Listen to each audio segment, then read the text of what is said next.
at this very early time of the morning. The sun isn't yet up. In fact, the leaves are turning from brown to green as we're going into almost into summertime, which is fantastic. Last Tuesday, we had what's called Melbourne Cup Day. It's an international horse racing day, which I'm not too keen on, but nevertheless, but it was the most glorious day. It was 30 degrees. Everybody flocked to the beach. It was amazing. And then 3 days later, we had one of the biggest hailstorms we've ever had. So, you know, Melbourne's weather is very changeable. So it's been a week of extremes. Yeah. What about you, Damon? Well, over here, it's also in the autumn and heading towards winter, I guess. It's starting to get pretty rainy around here in Portland, Oregon. I've been just busy teaching music at the university and doing my graphic novel online, and that's been it's been great. How about you, Ken? Well, here in Arizona, it is going into winter, so of course they celebrated it weather-wise with a heat wave. Now the heat wave hasn't actually hit us yet, but we're supposed to have a historic drought and heat wave in the next couple of weeks. I have no idea what the hell's happening with the winter or the weather. Anyway, one of the things this week that was really great for me is that, you know, we have the Margot Fonteyn Academy of Ballet has a location in Fukuoka, Japan. And this week there was a national holiday or a school holiday or something there.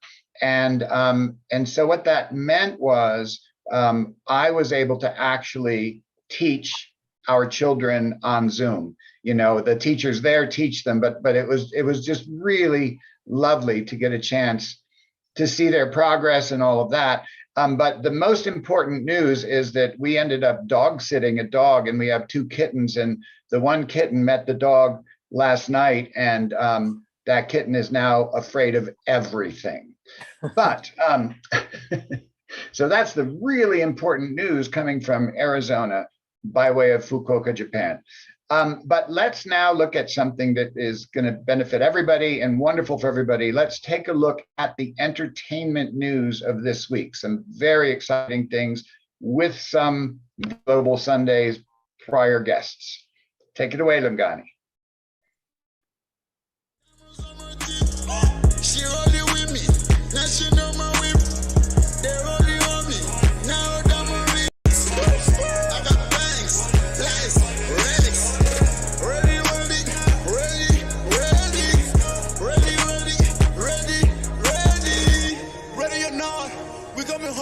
From the top, ready or not, I got my bros straight from the top, ready or not,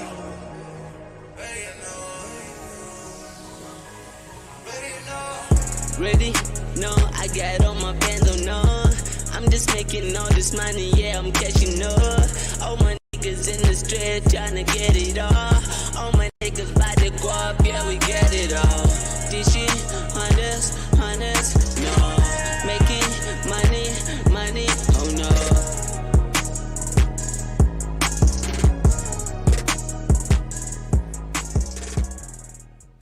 Yes, welcome to the entertainment news. Today, I just want to remind you guys that Lysandra, if you remember Lysandra, we had her on the show a year ago, if I'm not mistaken. She is nominated for Grammy Awards. So please go vote for her. Make sure that, you support her. And then next we have Topsile. I think we interviewed Topsile 2 months ago. She is a designer, and she is also nominated for some local awards in South Africa. Please go to our page so you can find out more about that.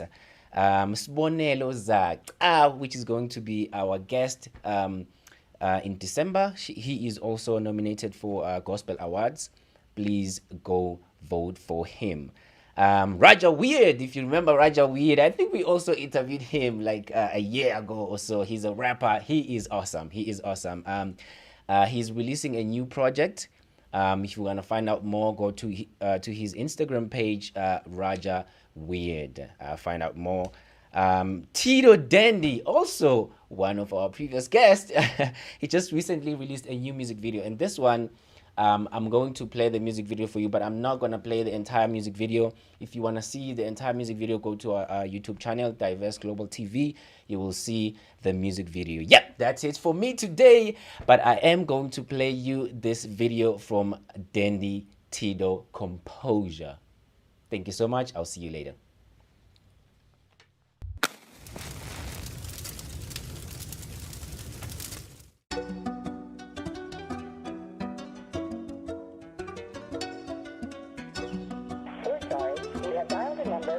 Best surf icy.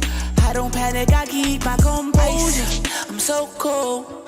Composure, babe. Composure. I just keep it so clean. And you know me well. I don't make all these bitches the same. Gotta rise just to shine, they can take it from me. I'ma grind, get what's mine, they can make it from me. Rainy days don't mean nothing to me. I got a little something. Say hello to my little friend. Composure is so cool. Welcome back.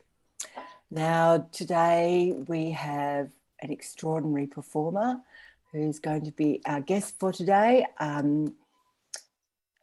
She is an aerial dancer, in fact, an aerial dance choreographer as well, Jen James.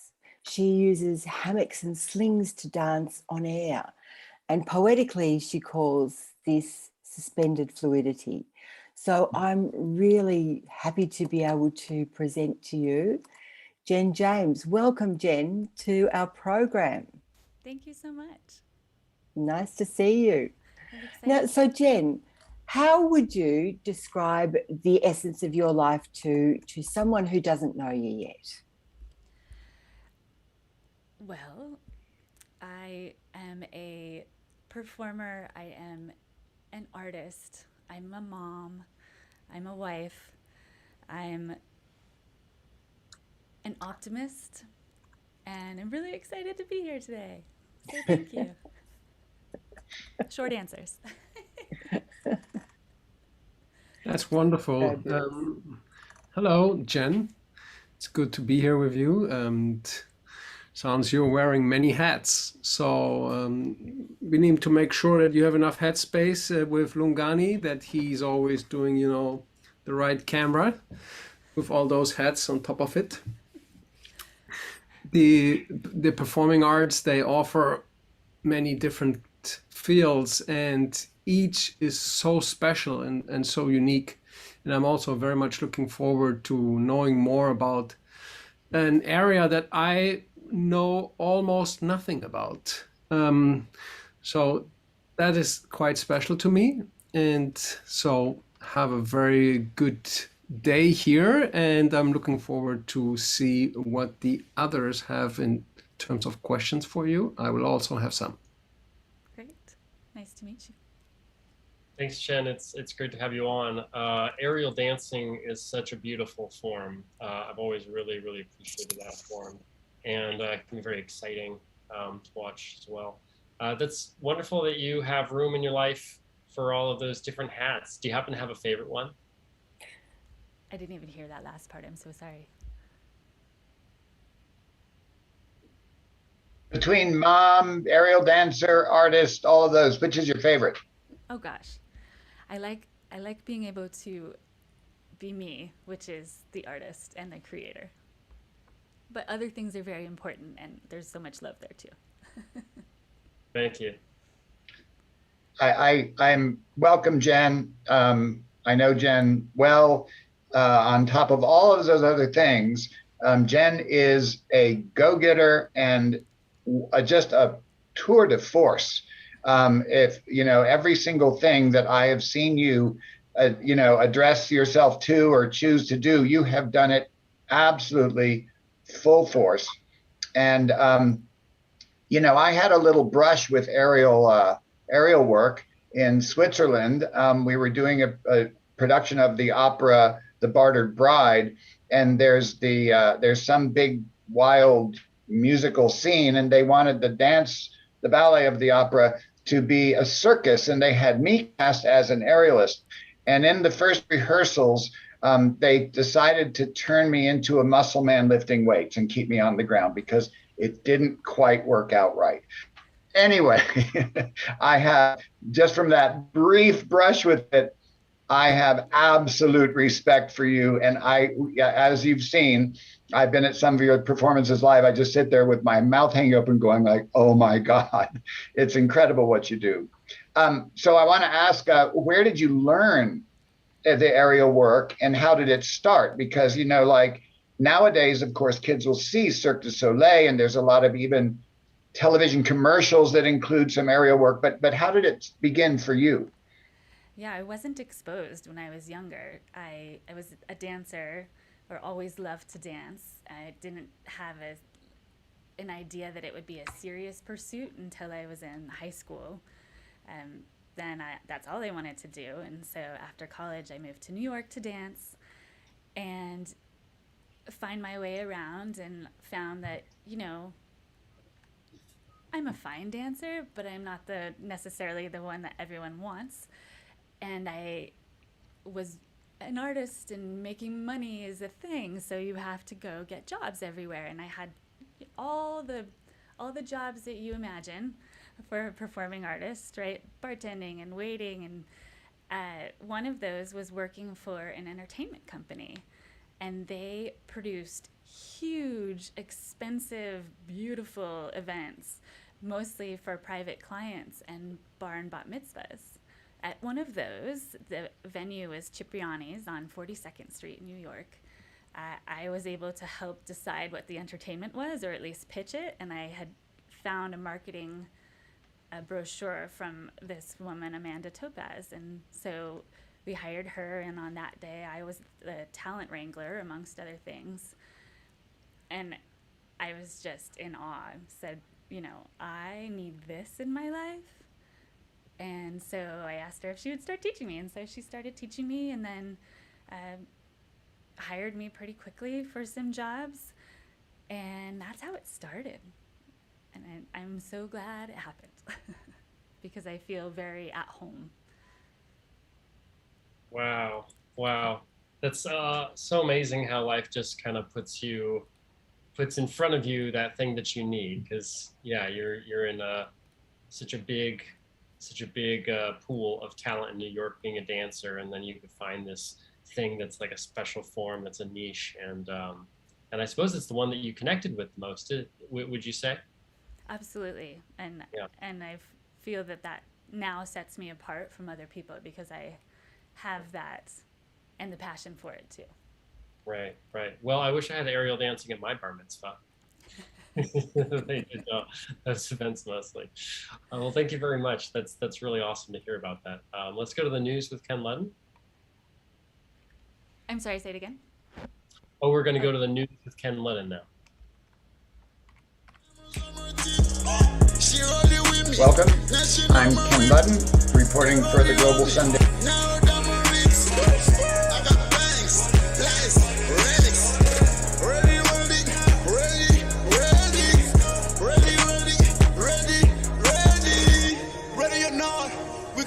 Straight from the top, ready or not, I got my bros straight from the top, ready or not,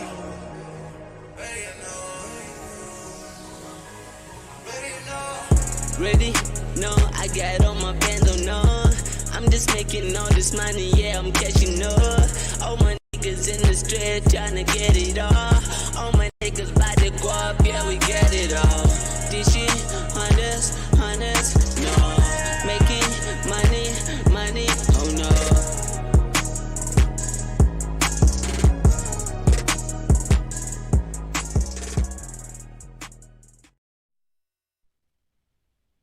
Your story, Jen, about how you just went to this city to be a dancer, and you didn't know how it worked out. I mean, I really relate because I moved to Portland, Oregon, just with the idea that I was gonna do art in general and music specifically, but that's pretty not specific when you get there and you start trying it out and figuring out what to do. And I was, getting what little gigs I could here and there.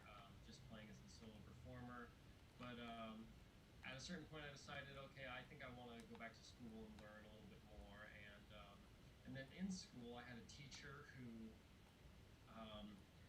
asked for us to write on a piece of paper something about ourselves that that she could remember us by, because she just has so many students. And so I wrote on a piece of paper that I went on a vision quest to Madagascar. And because I was the kind of weirdo who would do that, she really remembered me, and she asked me about that, and like we developed a relationship because of that. We became friends, and then like I became her one-on-one student in composition, and I became her teacher's assistant. And then my career basically just unfolded from friendship with her. She just started sending clients my way, and their references. Okay, and so I can really relate, just finding the thing that connects you to where you need to be for the career out of the blue. So anyway, we're going to go to the news now with Mr.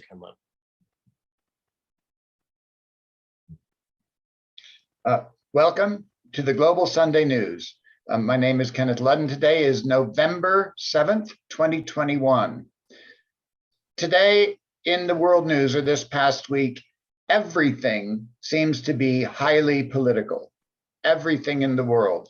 It's very interesting when you do the news and put together the news broadcast in a weekly way, how you see these patterns. But first, I want to start with one of the Global Sunday's guests and talk about what has happened with her this past week. We've done part one of Spongile Ngoma. She is an opera singer, and she is also an advocate for artists. So she was arrested this past week in another protest against just the unfair treatment of artists, the completely sort of graft and corruption soaked world of funding for the arts. But this arrest was different. During the arrest, the police pulled off her shirt in an effort to humiliate her. But with her composure and amazing command of presenting herself, she simply stood there. She said, "They pulled off my shirt. This is what I look like." And in doing that, she actually shamed the police for these horrid actions. Now, this is an unfolding situation, so we will have future updates on her progress in advocacy for the arts and for artists. But I just wanted you all to be aware of this kind of tactic that was going on, clearly politically motivated.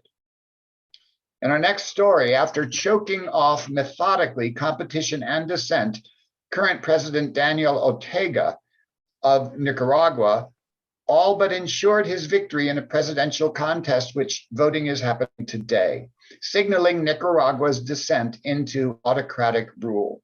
In his quest for a fourth consecutive term as the country's president, Mr. Ortega detained all credible challengers who planned to run against him, shut down opposition parties, banned large campaign events, and closed voting stations around the nation. The Nicaraguan commission that monitors election has been entrusted to his loyalists, and there have been no public debates among the contestants' 5 remaining candidates. And all of them are little-known members of parties aligned with Mr. Ortega's Sandinista government. Mr. Ortega's path to near total control of Nicaragua has ushered in a new era of repression and terror in the country, marking a turn toward an open dictatorship model that could set an example for other leaders across Latin America. His claim to victory would deliver another blow to President Biden's agenda in the region, where the administration has failed to slow the anti-democratic slide and a mass exodus of desperate people in a caravan toward the United States borders. Now we turn our focus to China. The glowing image of China's top leader, Xi Jinping, greets visitors to museums, exhibitions celebrating the country's decades of growth. Communist Party biographers have worshipfully chronicled his rise, though he has given no hint of retiring. The party's newest official history devotes over a quarter of its 531 pages to his mere 9 years in power. No Chinese leader in recent times has been more fixated than Mr. Xi on history and his place in it. And as he approaches a crucial juncture in his rule, that preoccupation with the past is now central to his political agenda. A high-level meeting opened in Beijing on Monday and will issue a resolution officially reassessing the party's 100-year history that is likely to cement his status as an epoch-making leader alongside of Mao Zedong and Deng Xiaoping. While ostensibly about political and historical issues, the Central Committee's resolution, practically a holy writ for officials, will shape China's politics and society for decades to come. The touchstone document in the party's past, only the third of its kind, is sure to become the focus of intense indoctrinal campaign. It will dictate how the authorities teach Chinese modern history in textbooks, films, television shows, and in classrooms. It will embolden censors and police officers applying sharp laws against any who mock or even question the communist cause and its so-called martyrs. Even in China, where the party's power is all but absolute, it will remind officials and citizens of Mr. Xi that Mr. Xi is defending their times and demanding their loyalty. In Sierra Leone, at least 98 people were killed when a tanker truck exploded on Friday night after a crash in the capital. Many of the victims were motorcycle riders and taxi drivers who had been trying to collect leaked fuel at the time of the blast in the Wellington area of the capital, Freetown, according to an official from the country's disaster management agency. A witness to the explosion's aftermath said it had also killed people nearby, outside buildings, and in vehicles. The death toll may rise, the official, Mohammed Lamranaba, said, because more people are taken to hospitals in critical condition, and he could not specify the number. The West African country's president, Julius Maada Bio, had said on Twitter that he is deeply disturbed by what had happened and promised government support for the families affected. Now we move in our final segment of world news to South Africa. The African National Congress, South Africa's once vaunted liberation movement, suffered its worst election showing since coming to power in 1994, according to the results of municipal elections released this past Thursday. Facing widespread anger over corruption and collapsing services, the party won less than 50% of the vote nationally on Monday, the first time in its history that it has failed to cross the threshold of 50%. Voters went to the polls on Monday to choose councillors and mayors to govern towns and cities, but they used the opportunity to vent their grievances over national issues, including record unemployment and anger over the handling of COVID. The result was a resounding rebuke for the ANC, and particularly in urban areas. Significantly low voter turnout was a further indication of how the ANC and of the main opposition parties, with voters choosing smaller, identity-driven parties. After municipal setbacks in 2016, ANC leaders promised to learn from our mistakes, and they staked their hopes this year on polling that found President Cyril Ramaphosa with a higher approval rating than that of his party. But however warmly South Africans may feel toward their president, they see a disconnect between his message of national renewal and the corruption that has sullied his party and crippled municipalities. They listen to him and they like him, but then they lower their eyes to the local leaders that are there. They see mediocrity. Not since the 1990s, when Nelson Mandela was the face of the party, has the ANC so heavily relied on the personality of its leader in a local election, said William Gumede, chair of the Democracy Works Foundation. It was not enough to convince voters, but the ANC may have dropped below 40% of Mr. Ramaphosa if Mr. Ramaphosa were not at the center of the campaign, Mr. Gumede said. In the aftermath of the embarrassing show this week, Mr. Ramaphosa is likely to face leadership challenges from within his party, To replace him, his opponents will have to find a unifying candidate. Mr. Ramaphosa, in turn, may have to fire tainted but popular leaders, Mr. Gumede said. This fallout could lead to a split in the ruling party, but prove good for South African voters. And now we'll go back to our show by way of a video. Enjoy the video and we'll see you afterwards. I'm Ken Ludden reporting for the Global Sunday News. She rolling with me, now she know my whip. They rolling on me, now down my ribs. I got bangs, lights, relics. Ready, ready, ready, ready, ready, ready, ready. Ready or not, we coming hard, straight from the top. Ready or not, I got my bros straight from the top. Ready or not.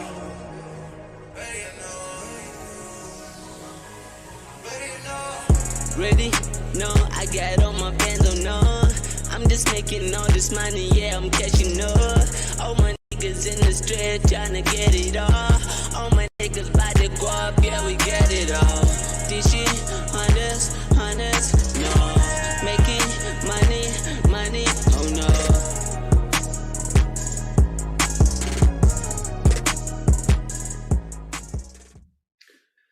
Welcome back, everybody, and thank you for the news, Ken. It's very interesting how in South Africa they think going below 50% is considered a huge loss, whereas in Germany, if you would get beyond 50, that would be the most incredible thing, like even touching somehow this threshold. We had elections here 2 months ago. They still haven't decided how they're going to rule. There are three parties that need to work together, and it's not the most ideal combination. And also the minister of my region here has decided to go to Berlin and pass on his seat to the next generation. So it's very interesting of what's happening here actually. So I'm wondering, Jen, what made you choose and stay with this art form? And what music accompanies your performances? I love utilizing different music.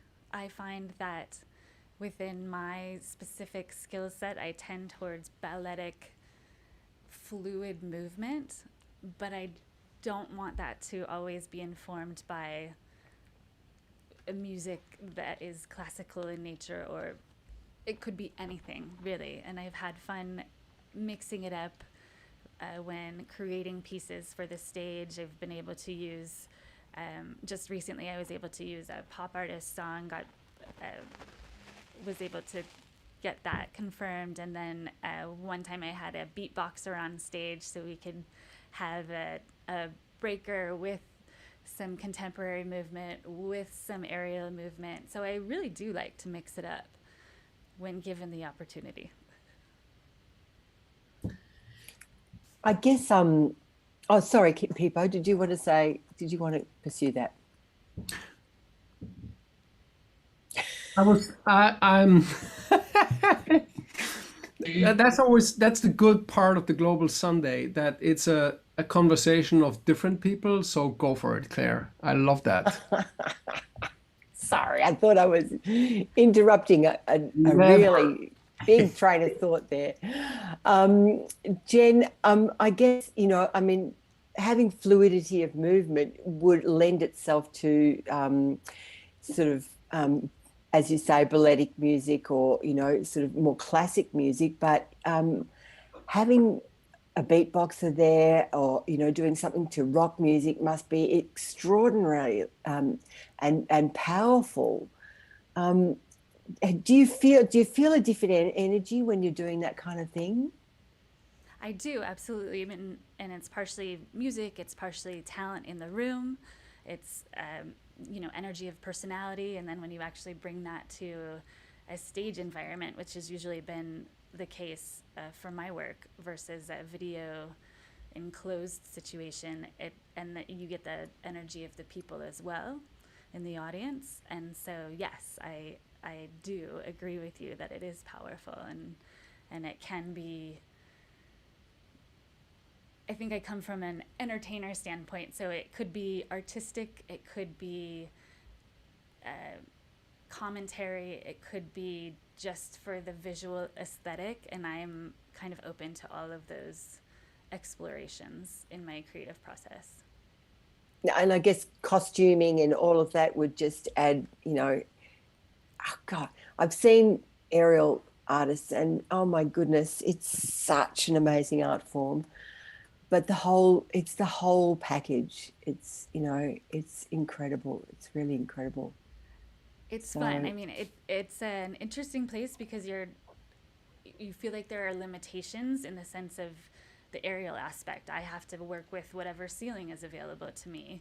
And in New York City, it was a lot of different rehearsals at different places just to make sure you could get each element. So I might be rehearsing the dancers that stay on the floor in one location, be rehearsing the aerialists in another location, and they wouldn't actually come together until the day before a performance, when we had the venue secured to feel all of those things come into be. It's one of those things that can be very stressful, and also something that's super exciting about it too, because you can have this separated vision knowing that something is going to happen on the stage when it all comes together, even if it's maybe a variation of what you thought it would be. Wow. Would you say that you usually use instrumental music or just as often?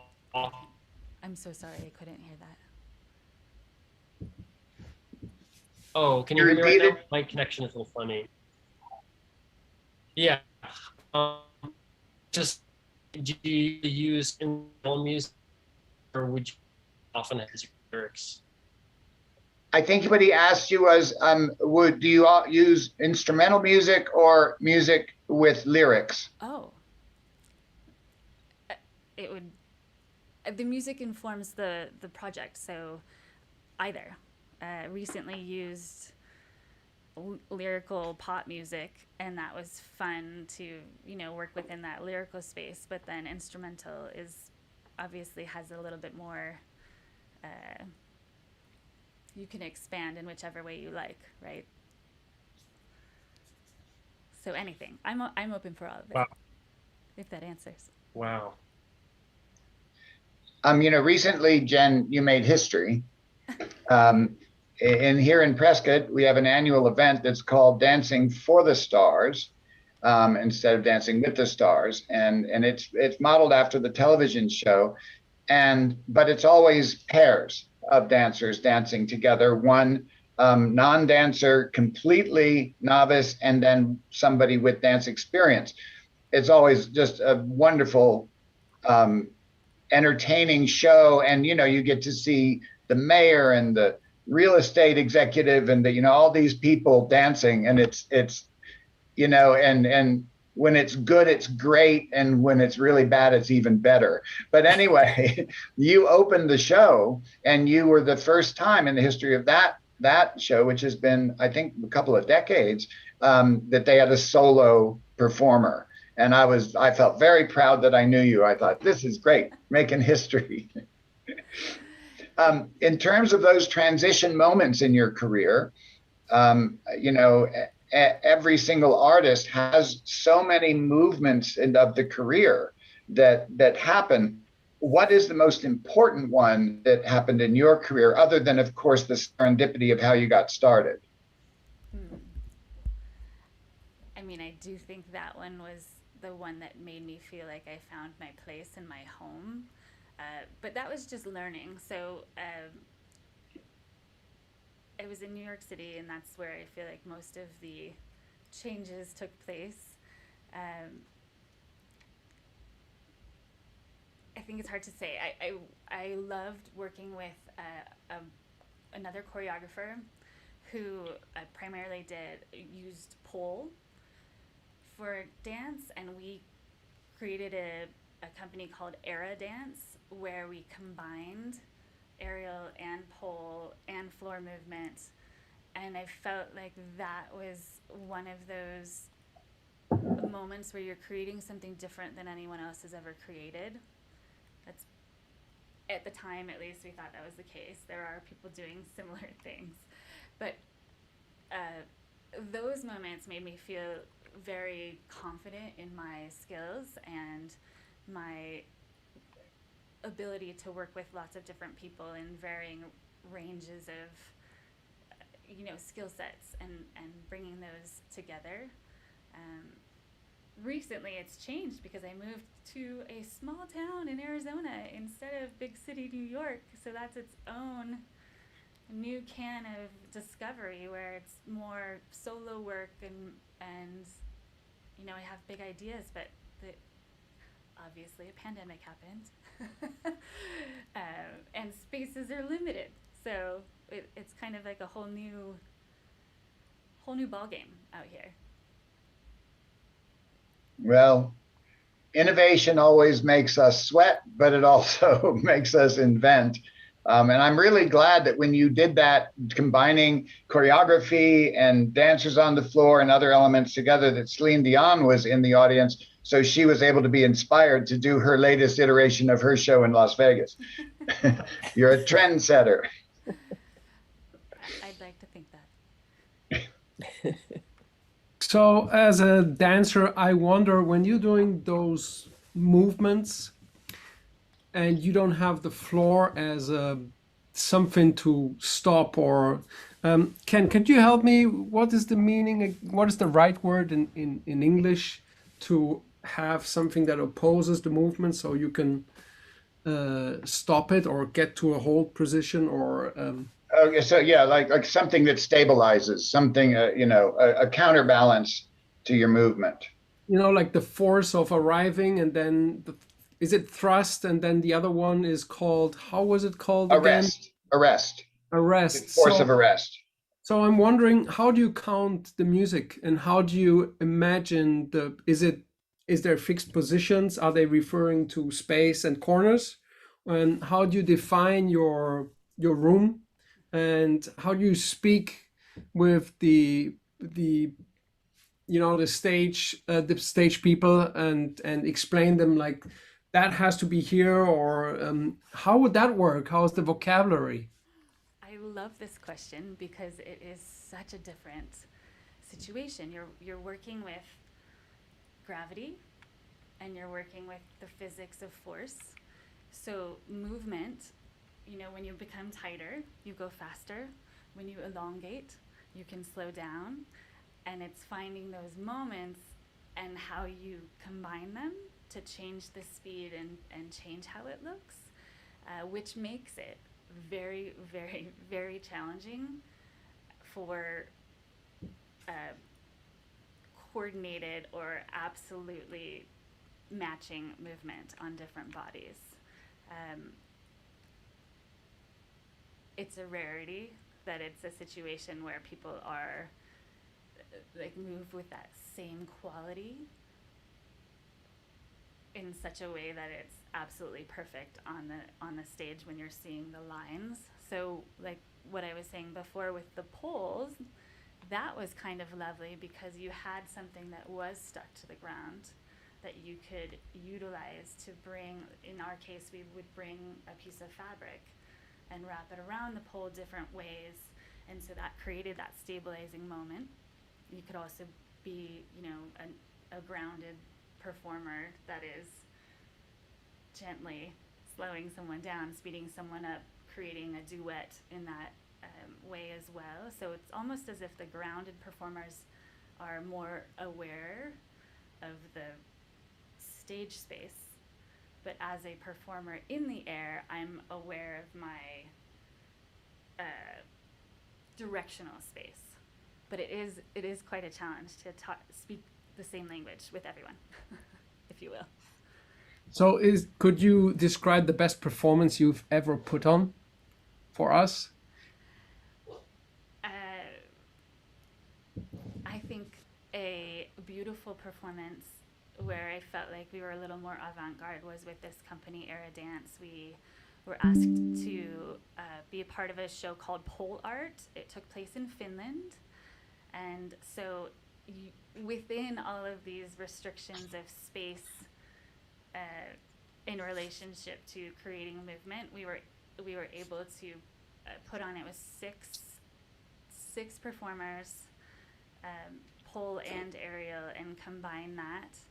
And I found it to be one of those experiences where you just feel proud at the end, because it happened, it came to life, the costume looked great, the visuals and the photos looked great, the video was fun, and then everyone had a good time together. So it was kind of a lovely personality plus performance plus venue experience that made me happy. And you kind of strive for those moments again.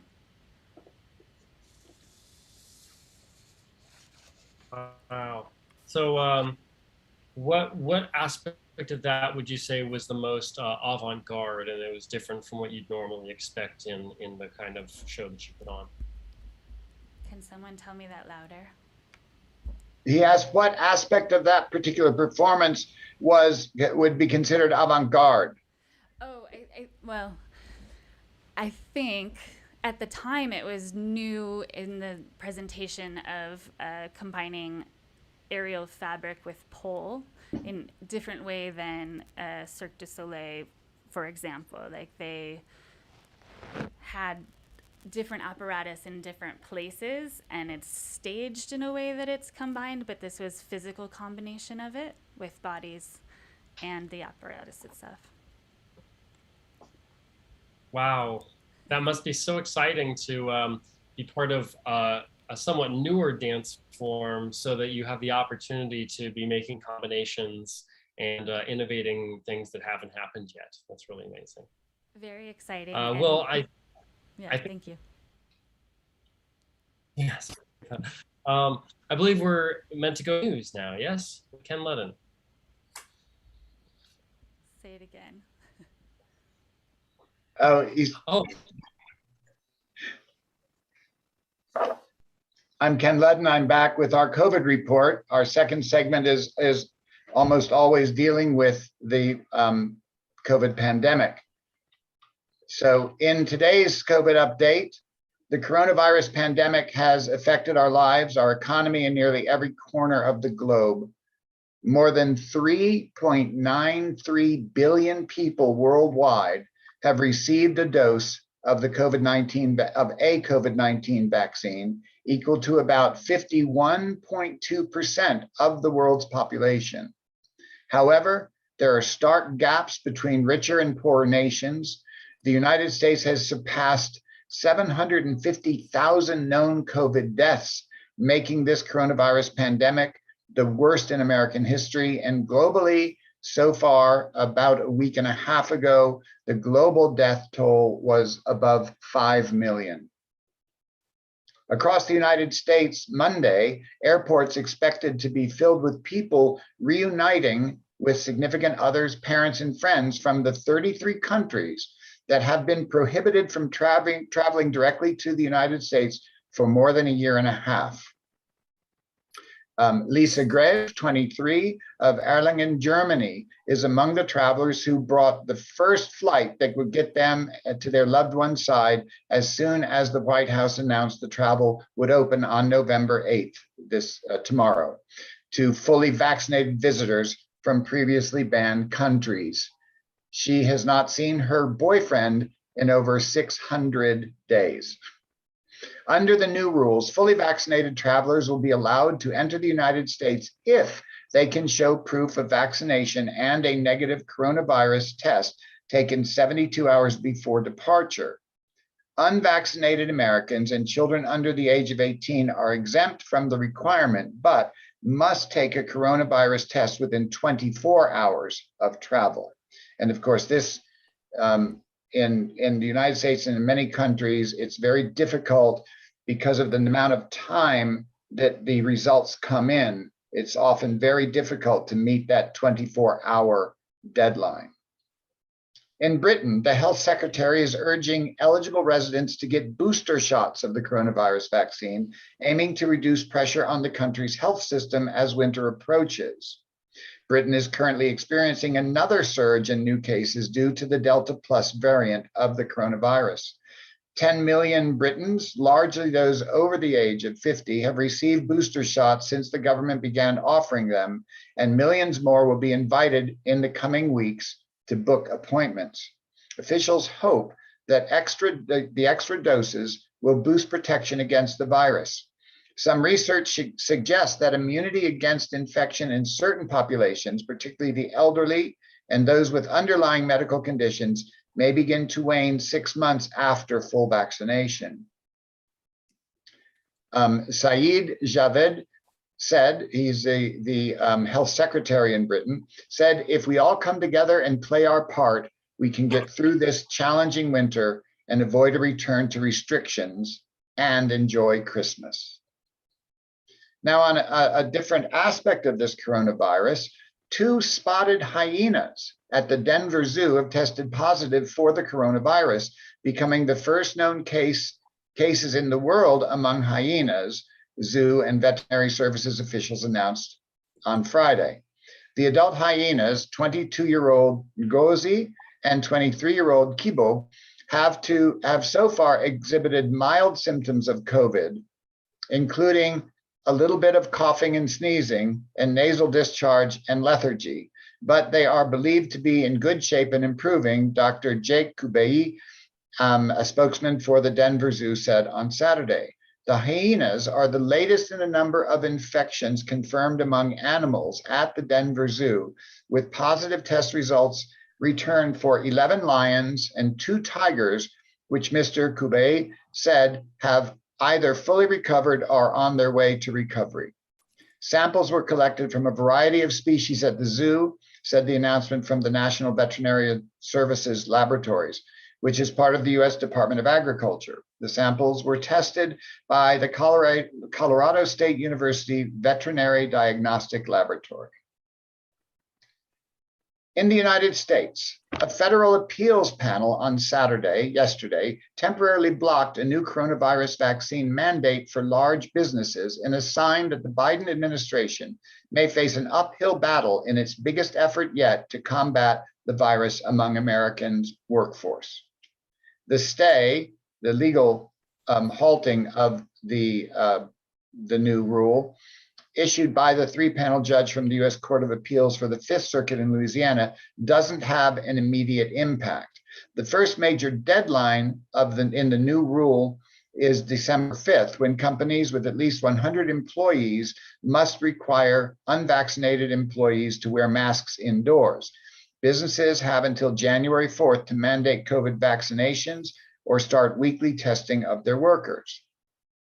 But Saturday's move provided momentum for a wide coalition of opponents of the rule who have argued that it is unconstitutional.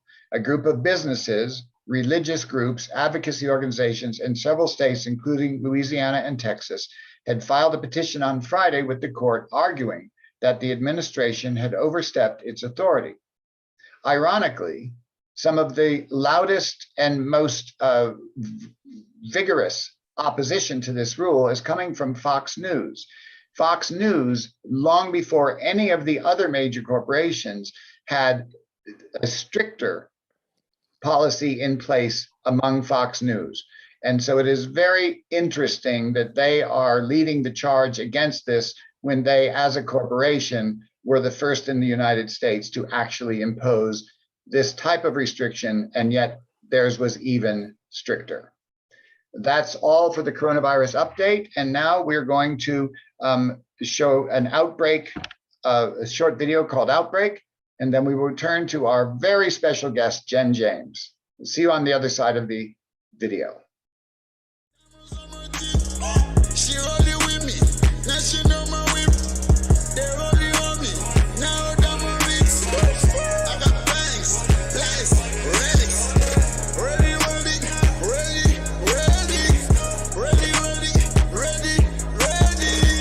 Ready, or not, we coming hard, straight from the top. Ready or not, I got my bros straight from the top. Ready or not,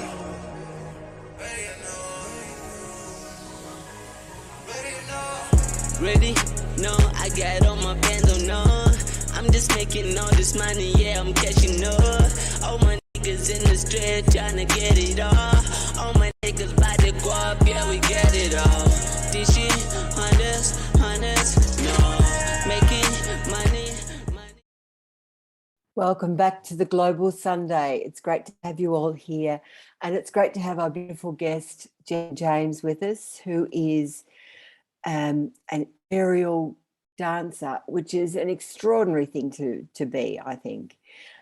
So Jen, as an actor, I often forget my lines on stage. And you have to scramble in your head. You're sort of, in your character, and you're in your head trying to sort of work out, okay, where am I? And then just come to some sort of point of release where you can just allow the script to come back to you, and the given circumstances and all of that. And I've heard that dancers are a bit the same, that they are a bit dyslexic, and forget their dance steps. Now, obviously, you're not dancing on the ground, but there must be some sort of mechanism where all of a sudden you've forgotten what you're doing, or you miss a step, so to speak. Has that ever happened to you, and how has it panned out? If it hadn't happened to me, I feel like I wouldn't be a performer. That's right, yes. But, ways to work through it. I'd say in a solo aspect, it has absolutely happened where I turned a direction that I should not have turned in a skill. And so instead of unlocking my body, I locked it, which just means that like a piece of fabric is crisscrossed around me instead of allowing me to then go to the next place. So then it is change choreography right away, work with that. I'm blessed or have practiced the skill of improvisation within my craft, so I feel personally comfortable in that space. But with a group and with choreography, it has also happened. And it's also happened with me as the choreographer watching other people, and you hope that they communicate, right? But it's interesting, the question about dyslexia or having sometimes forgetting where you're going. And in the aerial sense, it's very applicable in just teaching. And actually, I guess more in teaching than in performance, because by the time you're performing, you're hopefully just doing it over and over and it becomes rote memory. But in teaching, upside down and saying right and left to people is often very, very challenging.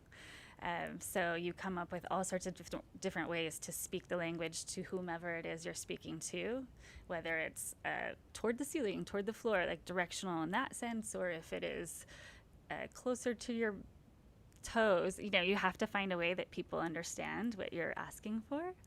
And it's amazing how different that can be from body to body, brain to brain. But anyway, of course, yes, I've definitely encountered that. So I guess, the vernacular around stage right, stage, upstage, downstage doesn't necessarily apply to you, or does it? When you're suspended from the ceiling, your ability to move upstage, downstage, it still exists in directional planning for choreography. But let's say I move, if my apparatus is low enough to the ground and I can put my feet there, then I can operate that. If I am suspended and already wrapped up from the ceiling and pulled up by a motor, I'm kind of at the mercy of where I'm spinning on that motor to determine how or what kind, if the audience sees a profile or a frontal, unless there is something up there that I can hold on to really, change that situation. So the drama hopefully comes across more so sometimes than the directional facing. And do you get, this is very naive of me, but do you get tangled up You can.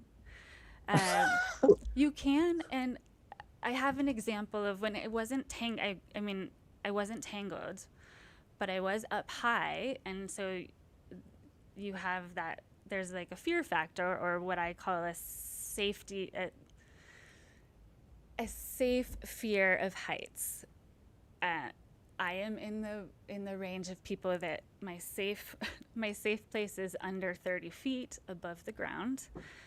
Cirque du Soleil people might say 0. They can go, they can go skydive with it. I can't do that. But so you're activated and you're engaged in your body.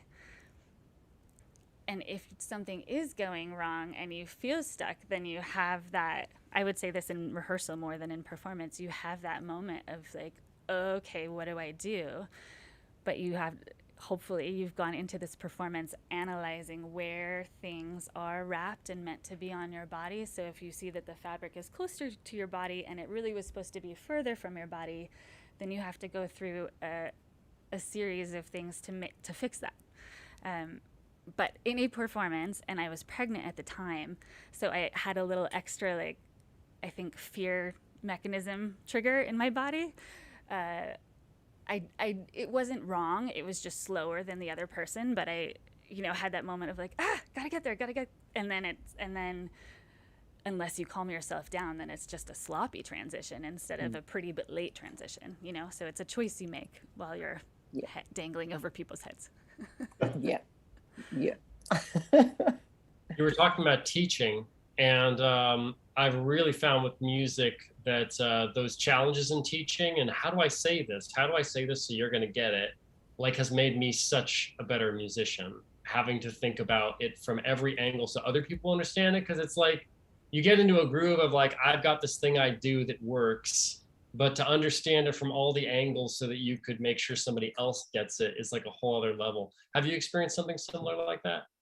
I have, and even more than the words, also the body and body type, and how when you're hanging from the ceiling, if your weight is what am I saying? Your lever point is different, or what, when I was pregnant, it was very difficult. It can be very easy to pull myself to a standing position on aerial silks when I'm in this shape. When I was pregnant, I had to fully modify how I could do that just to feel secure. So having that change in my body actually helped inform how I teach as well. But it is absolutely, it's words, it's body, it's background, it's being sensitive to who people are outside of the studio. And I think, everyone tries to be as aware as you can about other people and work within their range of confidence and level and make it happen so that they succeed or feel like they succeed by the end of whatever session it is. And I strive for that. That's a great question, Damon. One time I was having lunch with a bunch of famous ballerinas, which is never a good position for a male dancer to be in. And I had danced with all of them. But one of them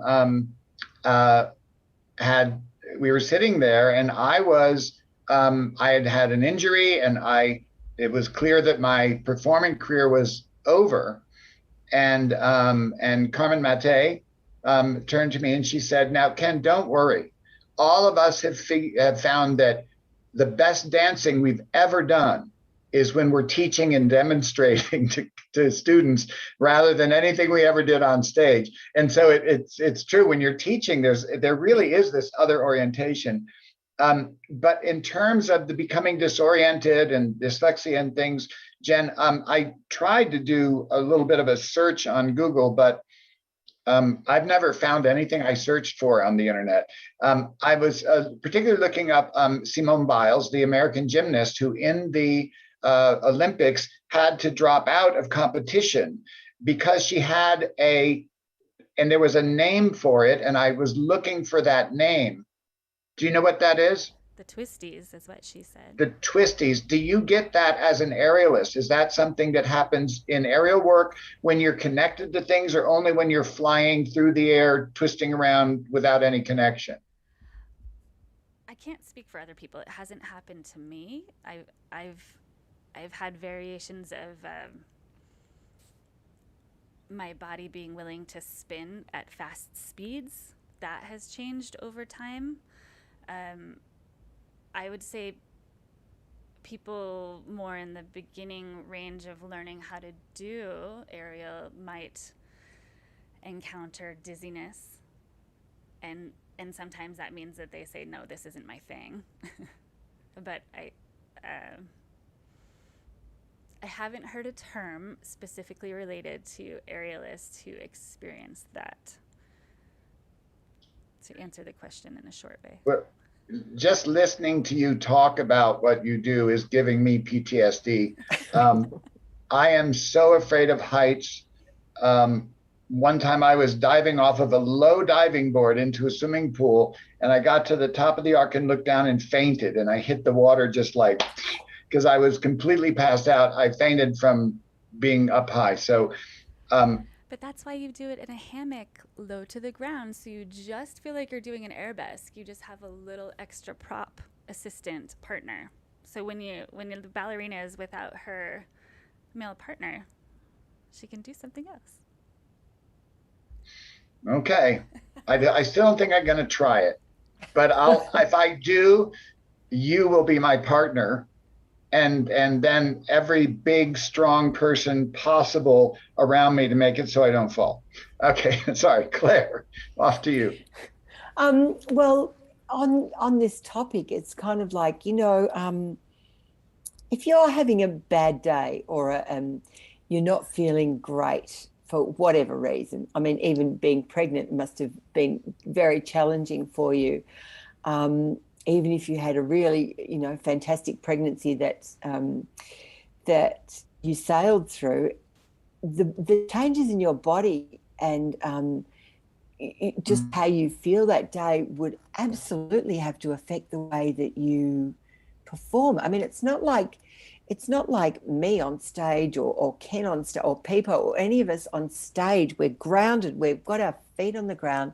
But for you, that added element of being, 30 feet in the air, or however high, must be really challenging. How do you sort of address that so that you can get on and perform with all those challenges? I would argue that it's probably a similar feeling, in the sense of maybe a little bit of not anxiety, but the nervous tummy before you go on stage.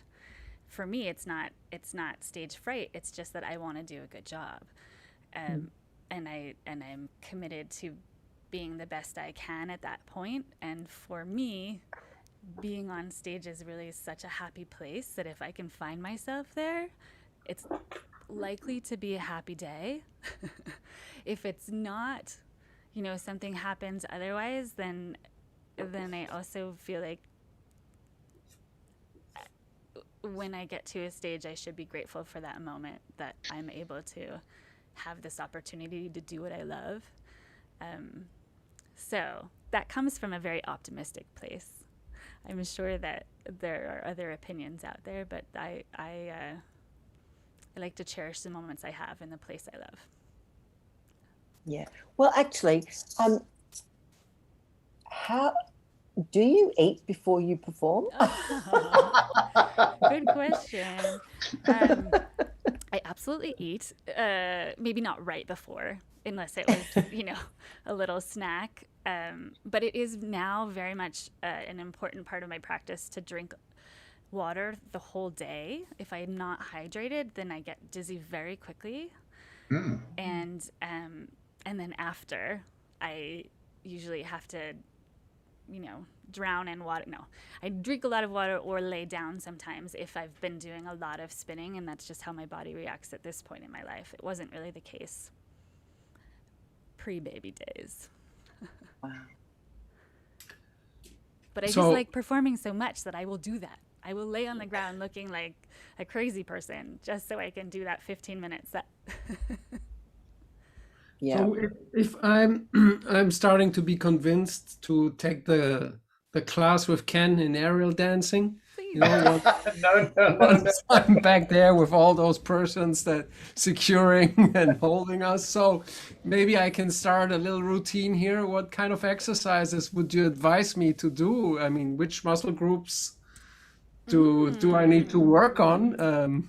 All right, if we're talking about grounded with a hammock, which is where I recommend starting with any kind of a dance background is helpful, but wrists, planks, I'm not showing, but you know what I mean, plank, any kind of Pilates based or yoga based exercise is helpful so your core feels, or you know how to engage the core and knowing, I mean, knowing the musculature of your body is helpful for communication with an instructor. But it's Okay. planks and some push-ups would probably be helpful. Planks and some push-ups. Okay, got that. Right, I'm out. But you can start those at an angle, you know, up against your stairs. It's all doable. Okay. Well, you know, A core strength. yes. Well, Damon, does that mean you're gonna join us too, or I see this dare coming, whether it's Sure. a dare or a specific class for the panel. I'm ready. Let's do it. That'll be a comedy show. I'll fly to Australia. We'll do it down there. what are the most important traits a dancer should have, Jen? Ooh. Well, obviously an awareness of their body to be a dancer, but from a director choreographer standpoint, I want someone who is this is the wrong word. I was about to say malleable, but just open to change. Someone who takes direction. And, you know, I tend toward just nice personality, respectful. And those are my happy places. I like pointed feet too.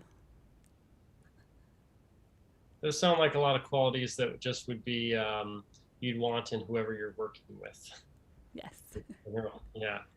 So that last one.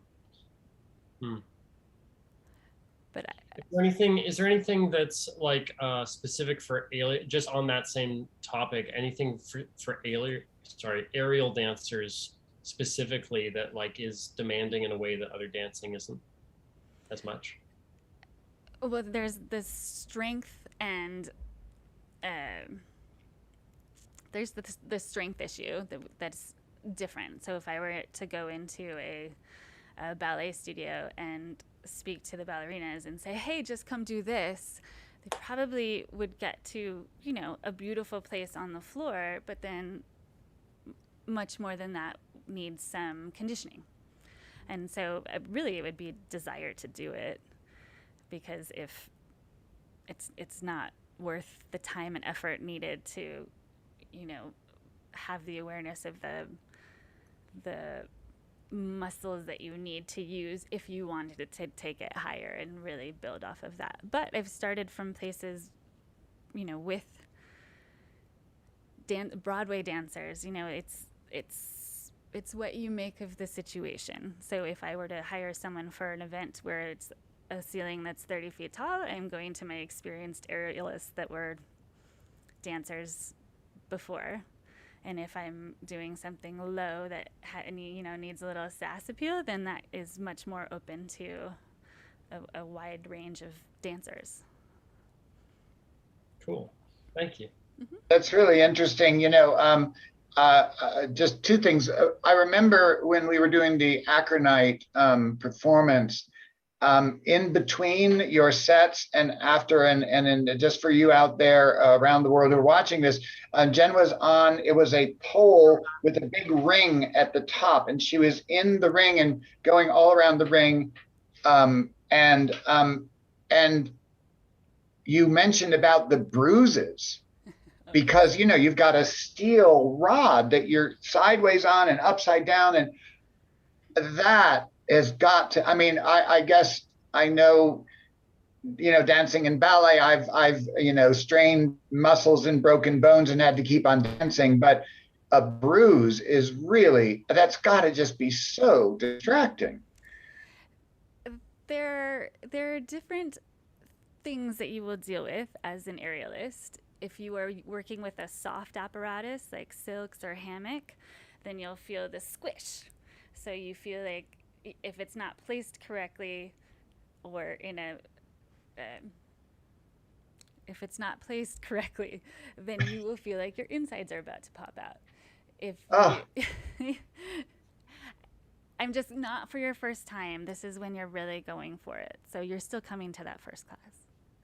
Anyway, if it's a metal apparatus, the likelihood is to bruise. So anyone that uses that's a lira or a lollipop lira is what he was talking about. A pole. There are plenty of apparatus that are metal, and so it's the pressure of your body up against this metal thing that's usually like this big.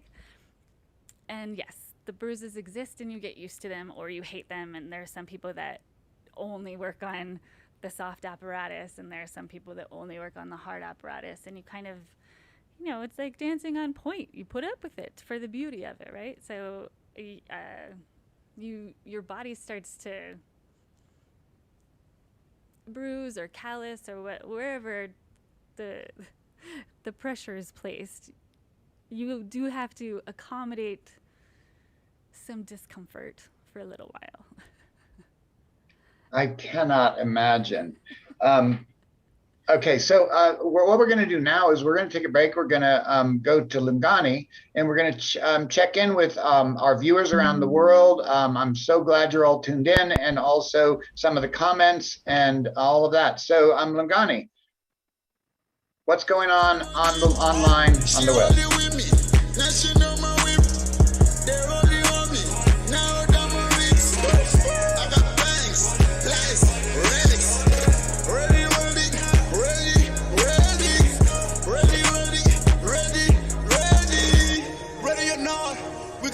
Straight from the top, ready or not, I got my bros straight from the top, ready or not,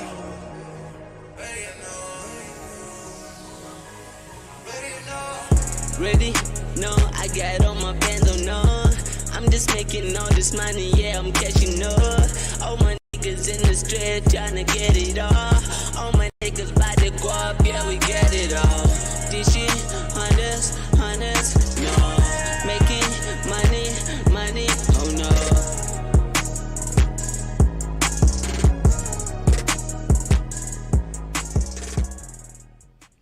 Yeah, wonderful conversation there. Shout out to you guys. Shout out to Jen James. I'm gonna grab a few comments and just to say hello to people who are watching. I'm gonna go on Facebook and say hello to Lihle Hlapo. Shout out to you, Lihle. And she is saying good evening. She is in South Africa, so it's evening in South Africa. Shout out to you.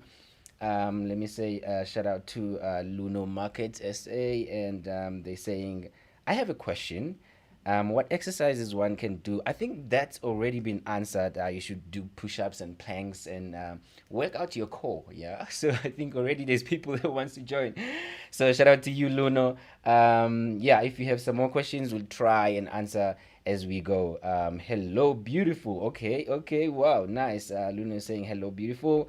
Mamia, now it's perfect. Mamia is saying hello to you. Shout out to you. Bongiwe is saying she remember Lysandra. Yeah, please vote for her.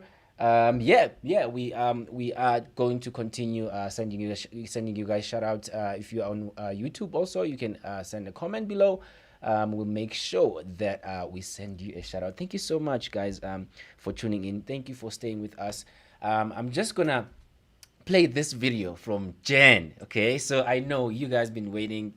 You've been hearing these amazing talks and explanations and expressions, but now the moment of truth where I show you the actual video performance of Jen James.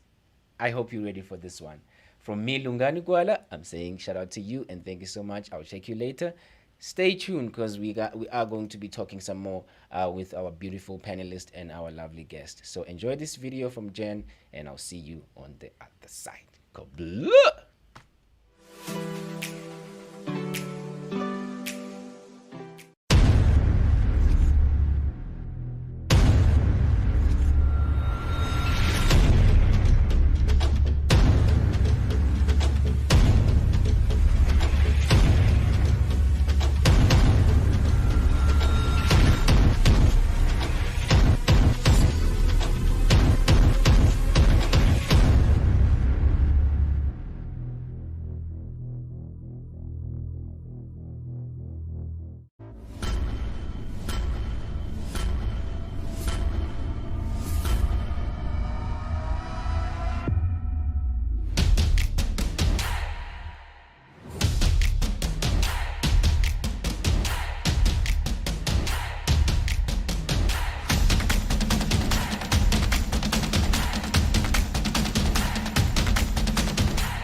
That was amazing.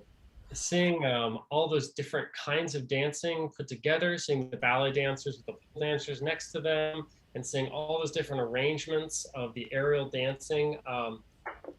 Incredible. They look sort of like mobiles, like mobiles hanging and spinning, but human mobiles, so they can, improvise and they can move, and they move in all the human ways as well. And it's also just really makes me realize how you start to consider the vertical dimension of the stage.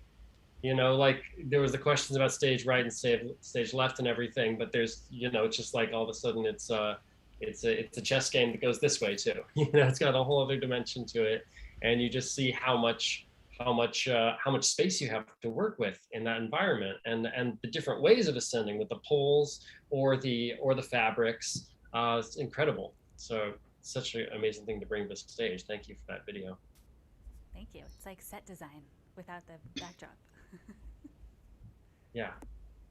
Yes, and you just pointed it out. It's very true. All these different elements you can work with. And I also read in your bio that you've been involved in many different aspects of this. I never know how to call it. It's so hard for me to say, is it performance or performing, or is it art, or is it circus, or it's open to all the other disciplines. And dance as an art form is open to all disciplines, and it can involve everything.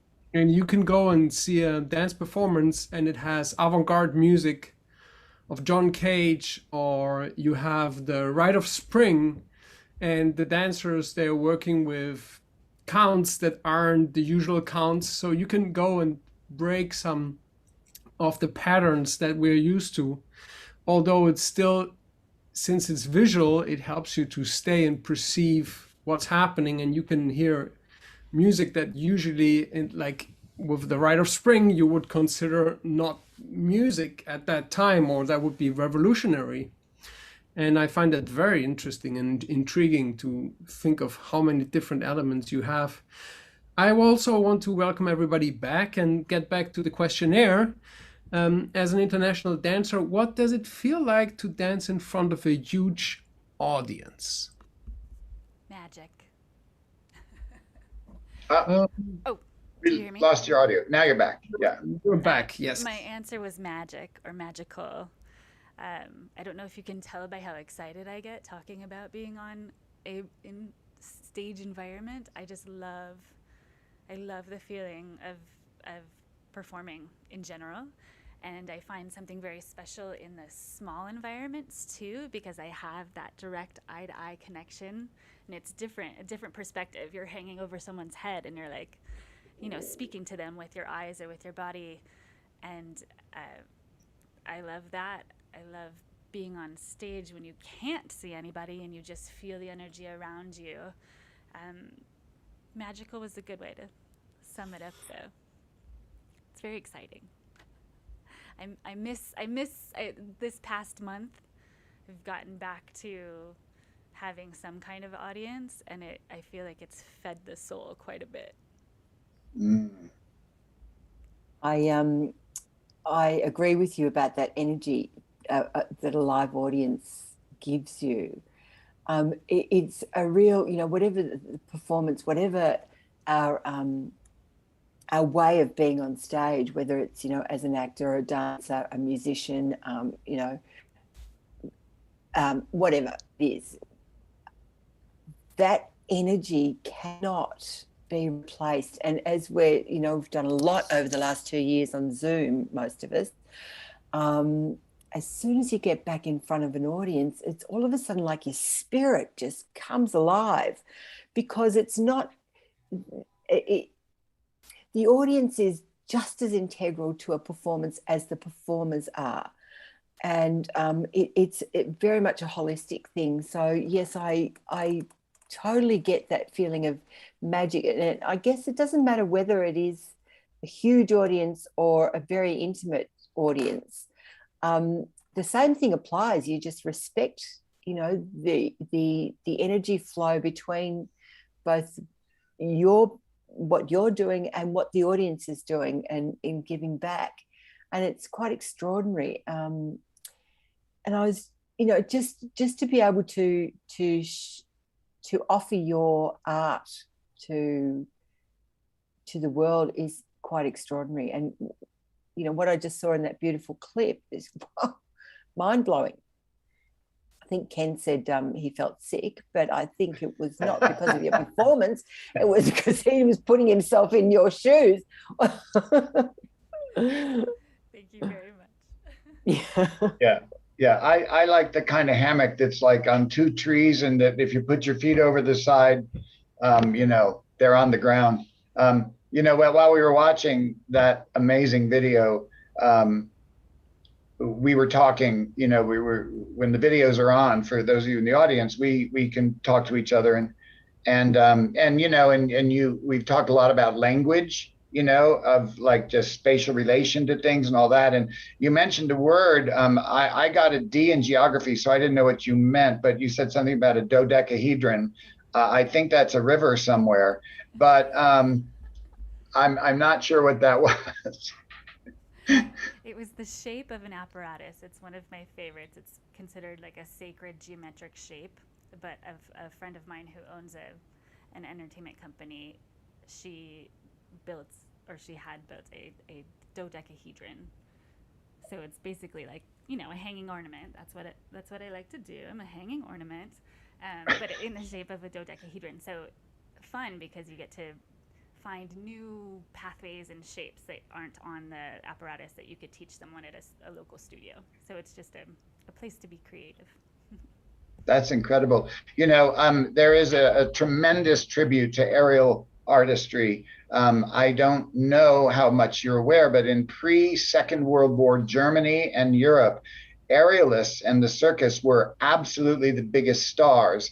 And Joseph Stull, who was Margot Fontaine's closest American friend, wrote a book as a tribute to Margot and Rudolph in their historic partnership. It's called Queen of the Air, and the central character is an aerialist in the 20s and the 30s in Germany and around Europe. Actually, we published his book in the Fontaine Academy Press. And it really is, it's incredible. Of course, it's Nazis and intrigue and the backstage sex lives of people and, you know, all of that stuff. It's a good book, but it is also a tribute to the power of the aerialist. And also it deals a great deal with how the aerialist enters the arena of the aerial work and leaves it, you know what I mean? And staging those so that the audience is primed right. Anyway, you know, there's so many, as Damon was saying, and Pipo, Claire, all of these things that come together. It's incredible. It's a geometric factor that just explodes possibilities. What projects and initiatives are you working on today, or do you dream of that you would like to bring to global attention? Ooh, well, locally, in the community, I'd like to have a space where I can teach. So I'm working on that. Insurance and reality comes into play. So that's a work in progress. I will be creating for a music festival, kind of an installation. So I'm in the very early stages of idea formation on that. And other things are not in stone, but I am trying to get out there and perform for, you know, bar and bat mitzvahs and any special events who want, you know, champagne poured from the sky or something like that. But then, if anyone out there needs a choreographer for some aerial magic, I'm available and interested, I should say. Stage, film, I like all the incarnations of creative entertainment space. So options are limited and limitless depending on which way you look at it. Right. And I guess it depends on how open people are, you know, having somebody like you at a private party. Well, I mean, it would create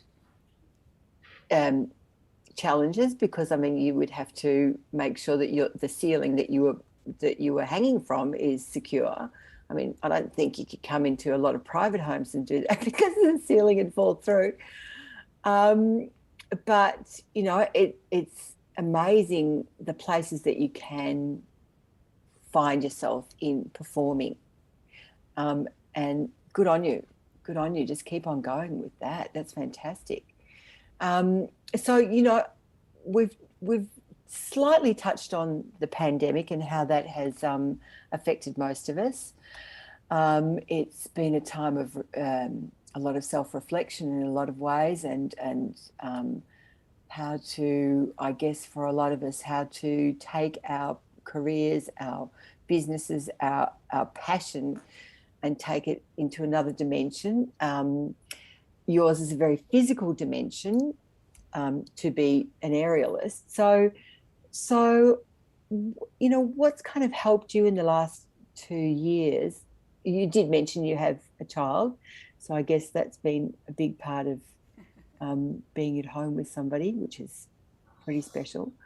But what's helped you as an artist in these last 2 years over the course of the pandemic? Good question. Well, I had just moved to Arizona. Oh, we can't hear you, Jen. Oh, can you hear me now? Hello? Can you hear me? Yes? No, nothing yet. Nothing yet. Sign language? Now you are. There we go. Now you're there. Okay. Dancing the answer. Thank you. So I had just moved to Arizona from New York in 2019. So there were a lot of changes taking place. And thankfully, I had ordered an outdoor aerial rig. So like a standalone situation that's 23 feet tall that fits in the front yard. So I was able to continue practicing my craft when a lot of people had nothing. So I feel very lucky that I had that. So would your neighbours. I don't have many Surely. neighbors. Oh, you don't have any neighbours. It's no neighbors, just some animals. Oh, okay. I'm sure they were appreciative. People from the highway can see it, but you know, that's my audience right now. But I do have 3 children that are young. So right now, 7, 5, and 3. So that's, you know, imagine that as your everyday, and then being able to go outside occasionally just to, you know, let loose in a physical way was very helpful. But you know, there were a lot of silver linings. I got myself organized. You know, I've had all of these clips that you saw. They were just on a hard drive somewhere, not quite organized, so I was able to send it. I started a new business in Arizona, so that's, you know, making forward steps in that way. So, you know, I kept myself busy. And now I'm hoping the fruits of all the labor, you know, comes to life even more. It's starting to feel that way, so it's very exciting. Yeah. There's hope. Do you think you'll get your kids into aerial dancing? I wish I had pictures right now to show you, but yes, they all love it. Oh, great. Especially the hammock, because mommy feels safe too. You know, they can sit inside, and we call it a bucket seat, where it covers from the, you know, mid thigh to the low back, so they can lean back and no problem, I'm right there, but also they feel safe. My littlest, I have 2 boys and a girl, and she's already figured out that sitting in the hammock is not enough. She said, "Mommy, but I want to do real aerial." So she stands up, throws her arms out. I'm like, "Whoa, hold on a second." But she's, you know, posing inside. So something's happening. They are definitely viewing part of the practice and internalizing in whatever way is appropriate for their character. But Beautiful. it's very cute. Beautiful. Yeah. Pippo, how about you? My practice as an artist has been a lot screen time, and I've been taking walks. It's been possible to take walks here most of the time, so that's been good. And also I got a lot of things done in that time. So there was constantly something happening, always. And it's kind of been non-stop. And there's this joke about an editor in the pandemic, and I do quite a bit of editing, and an editor that isn't in the pandemic, and it's the same picture. You are in front of your screen on your own. So yes, that's the good part of the work. So I was wondering, what is your vision for the sphere you can have an impact on in the near and in the far future, Jen? I have dreams. So I'll answer the far question first. I have dreams of getting all professional dancers in a space doing aerial instead of semi-professional or I sound bad right now. It's usually like gymnasts or dancers that tend to go toward aerial. But I'd like to get a group of people that all know their apparatus already without, having to teach a lot first in a space and creating stuff. But then locally and soon, I am hoping to have a space to teach, but then also start offering retreats. So 3 to 5 day events where people can come and learn aerial. And I'm wanting to combine that with other things. So aerial plus outdoor life in Prescott, Arizona, or aerial plus spiritual element in Sedona, or aerial plus burlesque or music or opera, or things that make it interesting and kind of intriguing for different subsets of people. But this small town, it's a small town, but it has a lot to offer, and so it's kind of fun to share it with others as well. I would love to see your version of all of those things, having seen now, some of the creations you've done on stage, these contraptions of human mobiles and these combinations of different art forms. I'm sure that'll be fantastic. It's all possible. Coming soon. Awesome. Looking forward to it. What would you say to somebody who wants to be like you in the future? Ooh. I would say stay positive, keep taking little steps forward to realize what you enjoy, how you enjoy it. I think, what's helped me, and this was not even in an artistic endeavor, this was in college, and trying to figure out if I was going to pursue a real career, right? And people tried to, you can go on interviews and then you're just trying to get a job. But what I found most helpful was going on personal interviews with other people, asking them to tell me about their life and what they're doing, almost like a mentor would, and finding those people along your path, whatever path you decide to take. And if it were in my direction, I would say, come to me. I'll tell you what my experience has been. I'm happy to share that information, because the more the merrier. If you love this, let's pursue that. So, or, let me help you figure out what about it you love and how you can make it special wherever you are, however you want it to be. I've seen there dancers from all over the world are, constantly in contact with me, and a lot of the kids that 10 years ago were in the ballet school in Kiev and different places, Donetsk and Ukraine, that I knew them as growing up, and they check in with me, and a lot of them are doing aerial work. And there's a whole bunch of male ballet dancers who got really intrigued with parkour and ended up doing these cruise ship lines, and they're at Disney World. They're doing and Cirque du Soleil, and they're doing there's so much now of all of these kids that I knew as beginning or middle of ballet students, and now as professionals, their aerial is a very big part of what they do. And then there's one thing that a lot of them do, where they're on one hand, it's like a pole that comes up with a square metal thing at the top, and they do stuff on that. I don't know what that's called, but it's fascinating. Hand balancing. What's it called? Hand balancing.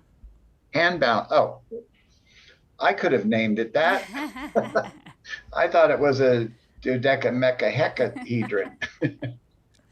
Anyway, unfortunately, we have come to the end of our show, and as is the process, we ask the panel if you have any last words, as well as panelists. And so I'm going to say, for my last words, thank you. It was just delightful to learn. We know each other well. We talk many times a week. I didn't know any of this stuff. So thank you very much. Claire, what are your last words here? Oh, my goodness. Well, thank you so much, Jen. It's been absolutely fascinating. And I guess as a Gemini who's sign, element is air, this is kind of appealing. And, whilst you were talking, I thought, oh, maybe I should look into this. But I don't think my body would get off the ground. So I'm just going to leave it in my mind, flying high. And thank you so much for this beautiful, beautiful conversation and enlightening us all on your art form, which is extraordinary. Thank you. I'm glad. Hippo. So it doesn't seem like you need any wishes for a good future because you're on an excellent path. It just reminds me of artworks of Yves Tanguy, who was one of the main persons representing the kinetic arts. And he made those mobiles. And the first time I saw that in a museum, I thought like, okay, so what is that here? And then I went to an exhibition, a solo show, and it was all those machines, incredible, huge machines. And now there's this museum in Basel in Switzerland that is entirely about his work. So you can end up everywhere. And thanks so much for sharing. And it's been a pleasure to talk with you today. And hope to talk again soon in person. I've just heard from Ken that it's possible again to fly into the US, and I guess I'll see you there. Sounds good. So Jen, what are your last words? Oh, well, I want to say thank you to all of you. I know you have wonderful, beautiful careers. I appreciate your time and your questions. I appreciate that you come from a place within and also separate from this world that I'm exploring, and to be able to have these conversations and ask questions and learn more is an amazing way to move forward, expand, and I hope that everyone in the audience enjoyed, and maybe you'll come take a class. Damon. Well, you inspired me today by seeing your work and just everything can be done with it. That I would really like to work with aerial dancing, perhaps in combination with music. So thank you. It makes me excited. Thank you. So then, Lungani, we're down to your final words.